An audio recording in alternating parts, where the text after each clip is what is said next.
The Ghost Fire of the Alamo, the Legend of the Spirit Swords. The night of March 1836 drew its curtain over San Antonio de Béxar. The sky was as dark as a starless black velvet, with only a pale moon casting its light through the clouds onto the small, blood-soaked ruins of a fortress, the Alamo. Within the charred and cracked walls, the scent of gunpowder, blood, and death still lingered in the frigid air.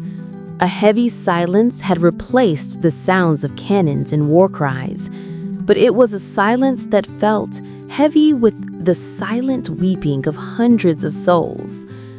The victory belonged entirely to the Mexican army. General Antonio López de Santa Anna, arrogant in his triumph, surveyed his work with pride. The blood of over 180 Texan rebels had saturated this ground. But for Santa Anna, it wasn't enough. He sought not only to extinguish life, but to erase the very symbol of the resistance. "Burn it," he commanded in a harsh voice. "Burn this cursed fortress to ashes. Leave not a single brick for the rebels to remember." The soldiers obeyed with grim purpose. Dozens of torches were lit, their red-orange flames dancing in the darkness, chasing shadows away from the corners of the ruined buildings. Sergeant Alejandro Vargas, a young soldier with honest eyes and a weary expression, felt a strange chill run down his spine. He gripped the torch tightly as he followed Corporal Mateo, a seasoned veteran, toward the old church at the heart of the fort. "What are you waiting for, Alejandro? Just light the fire and be done with it. This cursed place can finally disappear." Alejandro nodded, but a strange reluctance held him back.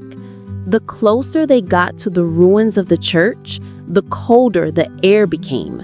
The gentle wind suddenly fell still. Every sound vanished. Even the chirping of crickets around the fort ceased. The first group of soldiers extended their torches toward the wooden walls of the church. At that moment, the pale moonlight suddenly brightened into a brilliant ethereal silver, a sight that caused everyone to freeze in their tracks. Unfolded on the top of the wall above the church door were the translucent figures of a group of men slowly materialized from thin air. They were dressed in old, worn-out frontier gear, some wearing raccoon skin caps. Some were bound with blood-stained bandages.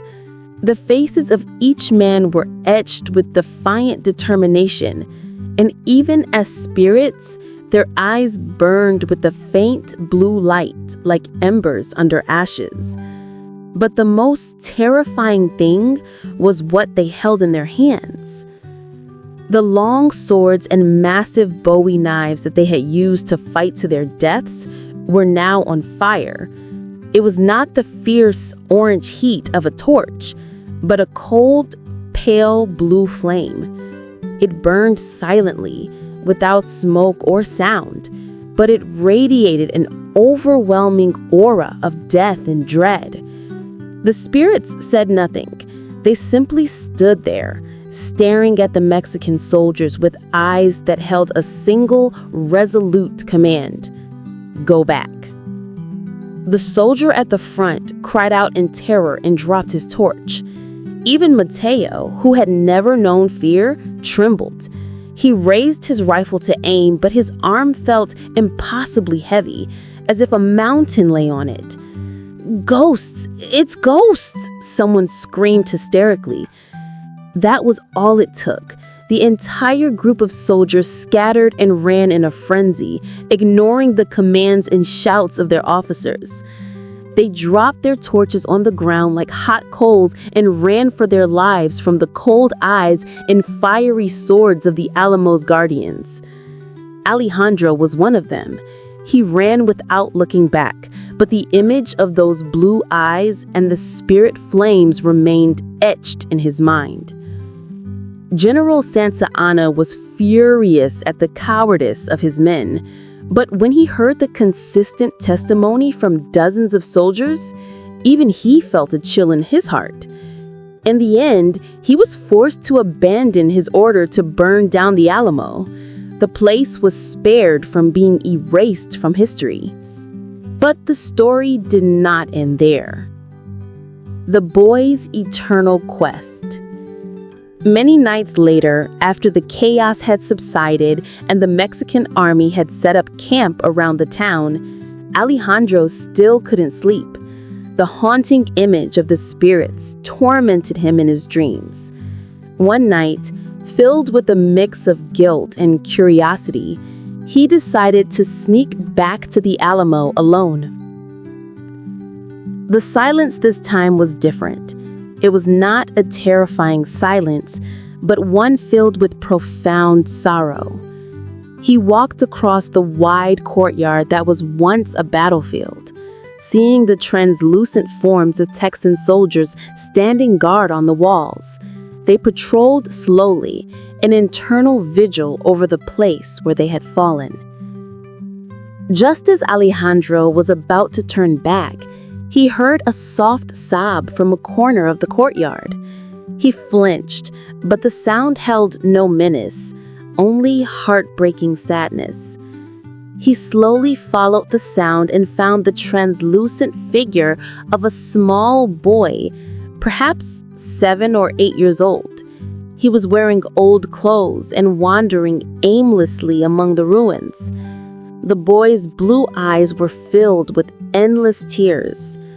The boy stopped in front of the spirit of a sentry, looked up, and asked in a trembling voice, "Is that you, Papa?" The spirit of the sentry looked down with a sorrowful expression, then shook his head slowly before returning to his duty. The little boy lowered his head and cried, then stumbled on to another corner to ask the same question of the next spirit. Alejandro's heart felt like it was being squeezed. He stood still in the darkness, watching the small spirit endlessly searching for his lost father. Night after night, the boy must have been asking the same question, never receiving the answer he so desperately desired.